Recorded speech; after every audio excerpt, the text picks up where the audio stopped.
Unfortunately. Pardon? Unfortunately, he says. He had quite a journey to England. He came into Cornerstone to seek support and guidance and help, which we gave him. Tariq has come into Cornerstone more recently, and he's from Syria. And he also had quite a difficult journey into the UK. And we've been offering to help them, support them, and guide them through their journey into life here. Right, okay. Maybe if I can go to Tariq first. Obviously, because Syria has been so much in our press recently. So again, you know, it's very similar questions to what I've been asking our other interviewees, and that is, again, you know, I mean, our people can't see you, but I can. I know you're only a young man to look at you. So why was the decision made for you to leave your home?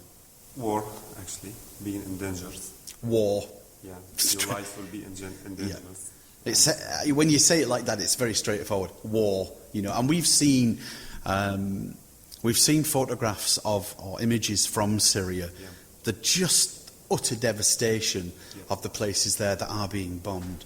So you found yourself, or your family found yourself, in the middle of this ongoing war. Okay. Yeah. So you decided to leave, or did you come with? Yeah, actually, for me, it's certainty.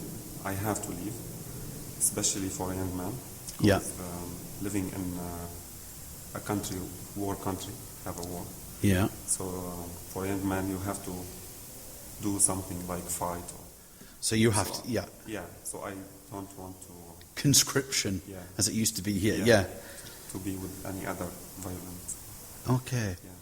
You see, I think politically, you know, the British people do not understand the politics of what's going on in Syria. Yeah. You know, it's a very, very difficult situation. It's difficult and it's very complicated. It's not just... Yeah. How old are you? Do you mind me asking you that? 32. You're 32. Okay, and obviously you were at that age where you would be given a gun and told to go and fight. Yeah. Okay. So when you left Syria, did you come on your own, or with family, or with friends? My own. I came by. You came on your own, and you moved from. How did you get into Europe? It's not easy, but there's a lot of people going the same way, just following flood of. So you walked. You literally walk. Yeah. Some places walk, and some places. All kind of transportation. So wherever and whatever you can find. Yeah. Fair enough. Now then, you get into Europe, but you are on the very far side of Europe from the UK. So how do you end up here in the UK? I came to the UK by train. Okay. UK for me is, to be honest, it's the number one for me. The option number one. Okay. I didn't thought that I will be here. Okay. When I start my journey. So what happens when you then get to northern France, when you get to Calais? How do you get over from France? Actually, for me, I didn't went to Calais. You didn't? Yeah. I came from train, but not from Calais. All right. But how did you cross the sea?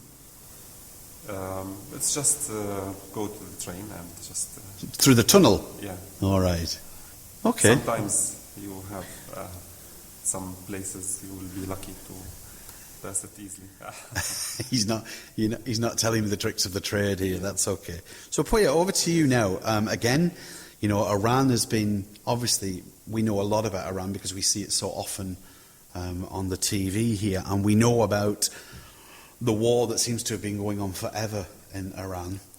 So again, as a young fella, which you certainly are, again, was it you that made the decision to leave Iran, or was it family? No, when I lived in Iran, I had spoken about human rights. I'm Kurdish people, but Kurdish in Iran don't have any rights. Right. Unfortunately, government very, very bad for Kurdish people. You don't have any rights about language, clothes, culture. I had spoken about human rights, but my government don't accept this subject. After that, forced me. I came to outside. So you were actually daring to speak out publicly. Yeah. You were a brave man. Okay. So when you decided to leave home, did you travel again on your own? Yeah. Yeah. And how was the journey to Europe? You came which way? I came to the Turkey. After that, I paid some money for some people and put in a lorry and come to here. Yeah, so again, I am kind of glossing over these stories really, but put in a lorry and travel, thousands of miles, it's not easy, I know that. And really it's one of the things that I was hoping that our listeners would be able to kind of really grasp, the fear that you have in a lorry, thinking, every time the lorry stops, are we going to be found? Am I going to make it to where I want to go? But I'm now going to skip over that because you are here in Manchester. Not only did you make it to the UK, you made it to the best city in the UK. There's a few laughs over on the other side of the room. So you are in a situation now where you are an asylum seeker, yeah? I'm refugee, leave to remain. With leave to remain. Is that permanent leave or just temporary? Oh, temporary for 5 years. Temporary, okay. So maybe, Julian, back over to you. What kind of help are Cornerstones able to give these gentlemen? Over the last 6 months, Cornerstone has had quite a large influx of people coming in. And as we gradually unpack their stories, their life stories, which are all very interesting, it takes time to build up that confidence with the service users. We then help them through their journey into the UK. They get a government house for 3 months through the government system. Right. And then they get a letter saying that they have to stand on their own 2 feet. Ooh. They, in effect, become homeless. Yeah. And we've had quite a lot of refugees coming in to us, passed on by the City Council. And we try and help them to find somewhere to stay. And that's the first port of call, is giving them a bed to sleep on. Cornerstone recently opened a night shelter over the summer months, in which we've taken some of the folk. Others we've guided through to hostels in Manchester. Some we just haven't been able to help, and some of them are still on the street. Right. That's the first aspect. The second one is guiding them through into the English system of claiming benefits and taking a step forward to looking for work. And I'd say in the vast majority of cases, the refugees are very positive in trying to find work. Right. They all want to get onto that work ladder, and we help them with their benefits claims, find out their academic backgrounds, which are usually very positive, and help them apply for jobs. Right. Quite a few haven't had jobs over the last few months. It's a very slow process. Yeah. So it's a step-by-step process. Right. And one of the things I always tell the refugees, and I can see why you're smiling, is it occasionally can be impatient to move forward. Yeah. Yeah. And I always say it's step by step. Everything All moves. the time. Every time. Step by step. Everything moves slowly here. But on a very positive way, quite a lot are moving forward. Very good. It's really good news, and I think that Cornerstone offers that support and guidance. Well, actually, it's a funny thing because I was going to say, I spoke with one of your colleagues. We did an interview with her, and she never mentioned this. I didn't even know, Cornerstones. To me, I know it quite well. It's a drop-in centre, but I didn't know that you were undertaking this kind of work, which is very interesting. My task within Cornerstone is, in fact, right. Work, so actually work there, and it's very, very busy. So, how long has Cornerstones had a hand in helping refugees and asylum seekers then? Well, I think over the last, I've been involved with Cornerstone for 2 years now, right. And I would say over the last 12 months there's been a gradual increase in the number of refugees coming in. Obviously, Cornerstone's got a long-term foundation for service users, yeah. people with mental health issues, drug and alcohol problems, etc. Right. But we have seen the client profile change in the last 12 to 18 months, and certainly in the last 6 to 9 months, it's been quite an influx of refugees. Right. Often passed through to us from the City Council. Okay. What I'd like to do now is to have a bit of a round table discussion because there's about 20 of us now in this room or heading that way. So what I'm going to do is I'm just going to stop the recording and we'll get you all around a table and we might have a little chat. Won't be long. Well, hello, gang. Say hello to everyone. Okay. There are just two young ladies here that I would like to now go to, Hannah and Chanel. Perhaps, Hannah, if I can start with you. These are two young volunteers who are from Manchester who ended up going to... Calais, the jungle. The jungle in Calais. Yeah. So I'd say it was kind of a bit more of a freelance kind of thing. It wasn't with a particular organisation or anything, but me and one of my friends, we saw about what was happening over in the jungle in Calais and some of the other places in Dunkirk, and our hearts were really moved for a lot of the refugees over there.